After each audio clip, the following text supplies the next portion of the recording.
পুষ্পিতা ভৌমিকের কলমে আজকের নিবেদন সহচরীর সাতঘর।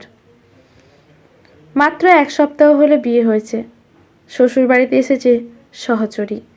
ইতিমধ্যে একটা ব্যাপার বেশ চোখে লেগেছে ওর। বাড়ির হেঁসেলের সমস্ত দিকটা সামলান মণি ঠাম্মা, মানে সহচরীর স্বামী শুভ্রনীলের ঠাকুরমা জাগৃতি দেবী। আসলে নানা রকম রান্না করতে, মানুষকে পেট পুড়ে খাওয়াতে উনি খুব ভালোবাসেন। সকাল থেকে উঠে বাড়িতে কে কী খাবে সেই দিকে ওনার সদা সতর্ক দৃষ্টি। নাতি নীলের জন্য পাতলা লিকার চা তো নিজের ছেলের সহচরীর শ্বশুরমশাই দেবরাজবাবু, তার জন্য ঘন দুধ দিয়ে চা, কারোর জন্য প্রাতরাশে লুচি, সাদা আলুর তরকারি, তো কেউ আবার স্যান্ডউইচ আর ফ্রুট জুস। আর এই ব্যাপারে মণি ঠাম্মাকে সাহায্য করেন কর্মসহায়িকা সাবিত্রীদি। সাবিত্রীদি যথেষ্ট দায়িত্বশীল হলেও হেসেলের দায়িত্ব পুরোপুরি ওর উপরে ছেড়ে দিতে পারেননি মণি ঠাম্মা। মামনি মানে সহচরীর শাশুড়ি মা অনুরূপা কিছু বলতে পারেন না ওনাকে। জাগৃতি দেবীর বয়স হয়েছে, তাই ওনার ইচ্ছেকে সম্মান দিয়েই চলেন অনুরূপা। তাছাড়া অনুরূপার একটা নিজস্ব বুটিকের ব্যবসা আছে, সেটা নিয়েও দিনে অনেকটা সময় ব্যস্ত থাকেন উনি। সহচরীও কর্মরতা, তার বিয়ে উপলক্ষে বেশ কদিন ছুটি নিয়েছে। একেবারে অষ্টমঙ্গলা মধুচন্দ্রিমা সেরে কাজে যোগ দেবে। ভালোই হলো কটা দিন সময় পেয়ে, নতুন বাড়ির পরিবেশ বুঝে নিতে পারবে। আগামীকাল অষ্টমঙ্গলা, ও বাড়িতে যেতে হবে। টুকটাক গোছগাছ ছেড়ে রাখছিল ও। এমন সময় কানে আসে মণি ঠাম্মার গলা, নাথ বউ খাবি আয়, ওসব গোছগাছ পরে হবে। তুই তো দেখছি বাপের বাড়ি যাবার জন্য হন্যে হয়ে উঠেছিস। কেন রে মেয়ে, আমরা কি ঠিকমতো তোর যত্ন আত্তি করতে পারছি না? ঈষৎ লজ্জা পেয়ে সহচরী বলে, সেরকম কিছু না গো ঠাম্মি, তোমার নীলনাতি তো ব্যবসার কাজে বেরিয়ে গেল বাবার সাথে সেই সকালে। ফিরতে ফিরতে সন্ধে গড়িয়ে যাবে। তখন যদি এসে দেখে আমার ব্যাগ গোছানো হয়নি, ক্লান্ত শরীরটা নিয়ে ও নিজেই গোছাতে বসবে বেচারা। তাই আমি গুছিয়ে রাখছি। আগামীকাল সকালেই তো বেরোতে হবে আমাদের ও বাড়িতে। মেয়ে দেখছি সব দিকে খেয়াল আছে। নে এবার খেতে বস। তোর বর আর তোর শ্বশুরের খাবার আমি আমাদের ইলেকট্রনিক্স শোরুমে পাঠিয়ে দিয়েছি সাবিত্রীর হাত দিয়ে। আর বৌমা অনুরূপা খেয়ে বেরিয়েছে, আজ বড়বাজার যাবে। আজ কি সব শাড়ি কিনে আনতে উনি বলেন। খেতে বসে সহচরী দেখে ভেটকি মাছের কাঁটা চচ্চড়ি, মাছের ডিমের বড়ার কালিয়াসহ বেশ কয়েক রকম লোভনীয় পদ পাতে শোভা পাচ্ছে। মিষ্টি হেসে ও বলে, আচ্ছা ঠাম্মি, এই কদিন ধরে দেখছি তুমি সবাইকে যত্ন করে খেতে দাও। কই, তোমার নিজের জন্য তো কখনো সেভাবে কিছু রান্না করতে দেখিনি। ধুর পাগলি, নিজের জন্য কি আবার আলাদা করে রান্না করব? আমি বিধবা মানুষ, কখনো একটা নিরামিষ তরকারি, কখনো দুধ বা দই দিয়েই খাওয়া হয়ে যায় আমার।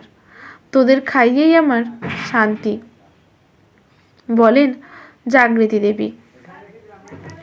শান্তভাবে একবার সহচরী বলে, ওসব বললে শুনছি না আমি। সকলকে খাইয়ে তৃপ্তি যে দেয়, তার নিজেরও তৃপ্তি করে খাওয়া উচিত। জানি সবার জন্য রান্না করে তোমার নিজের জন্য আর কিচ্ছু করতে ইচ্ছে করে না, কিন্তু তার জন্য এবার থেকে আমি আছি। রান্নাবান্না আমারও একটা শখ। আমি ও বাড়িতে থাকতে প্রতিটা ছুটির দিনে কিছু না কিছু পদ রান্না করতাম। এখন থেকে প্রতিদিন তোমার জন্য আমি যে কোনো একটা পদ বানিয়ে দেব। দাঁড়াও, আপাতত ঝট করে একটা কিছু বানিয়ে আনি, তারপর একসাথে খাবো তুমি আর আমি মিলে। ফ্রিজের পনির টক দই আছে তো দেখলাম, ওটা দিয়েই হবে। জাগৃতি দেবী বলেন, দেখো মেয়ের কাণ্ড, দেরি হয়ে যাবে তো। একটু দেরি হলেও আজ তুমি আর আমি খেতে বসে যে অমূল্য সময় কাটাবো, যেটা সারা জীবন খুশির স্মৃতি হয়ে থেকে যাবে ঠাম্মা, সেইটুকু সুযোগ আমাকে দেবে না তুমি? সহচরীর আবদারের কাছে হার মানেন জাগৃতি। সত্যিই তো কদিন পরে মেয়েটা যখন অফিস চলে যাবে তখন কি আর একসাথে বসে খেতে পারবেন, গল্প করতে পারবেন ওর সাথে? তার সাথে করুক না ও যেমন ইচ্ছে, মন চাই রান্না। ইজি চেয়ারে গা এলিয়ে দেন জাগৃতি। বেশ কিছুক্ষণ পর সহচরী রাখে, চলো খাবে চলো।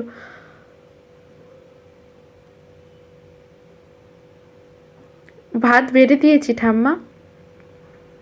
টেবিলে গিয়ে জাগৃতি দেখেন গরম ভাত, বেগুনির সাথে বেশ মাখো মাখো দই পনির।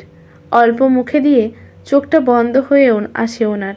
সহচরী বলে, পনিরের এই পদটা লুচি বা পরোটার সাথে ভালো যায়, কিন্তু দুপুর বলে ভাতেই দিয়ে দিলাম। রাতে খানগতক পরোটা ভেজে দেব তোমার জন্য। ওরে, এই বুড়ো বয়সে আর লোভ দেখাস না মা, সত্যি তোর হাতে জাদু আছে। আজকাল তো হোম ডেলিভারির ব্যবসা ভালো চলে শুনেছি। তুই ভবিষ্যতে ওই রকম কিছু শুরু করলেও মন্দ হবে না কিন্তু। নামটাও ভেবে ফেললাম, সহচরী সাতঘর।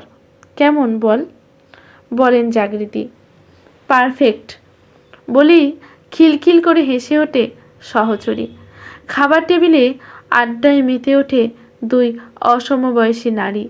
আসলে সময়টাকে নিজেদের মতো করে উদযাপন করে জানতে হয়, যেমনটা করতে পেরেছে সহচরী। সামান্য সময় বের করে বয়স্ক মানুষটার জন্য এক পদ রান্না করেছে, তাতেই কত খুশি মণি ঠাম্মা। আর এই ছোট্ট খুশিগুলোই সদা ব্যস্ত জীবনে ভালো থাকার পাসওয়ার্ড। জাগৃতি দেবীর চোখে মুখেও আজ সব পেয়েছি সুখ। শুধু বাহ্যিক নাম সহচরী নয়, বাস্তবেও ওনার সহচরী হয়ে, বন্ধু হয়ে জীবনটাকে পরিপূর্ণ করে তুলল মেয়েটা। আজকের গল্পটি এখানেই সমাপ্ত। ভালো লাগলে লাইক শেয়ার কমেন্ট করে পাশে থাকবেন লেখকের প্রতি শ্রদ্ধা জানিয়ে। ইউটিউব থেকে দেখলে চ্যানেলটি সাবস্ক্রাইব করে নিয়ে বেল নোটিফিকেশানটি অল করে দেবেন, যাতে গল্পের ভিডিও পোস্ট হওয়ার সাথে সাথেই নোটিফিকেশানটি পৌঁছে যায় সবার প্রথমে আপনার কাছে। ফেসবুক থেকে দেখলে পেজটি ফলো করে নেবেন। ধন্যবাদ।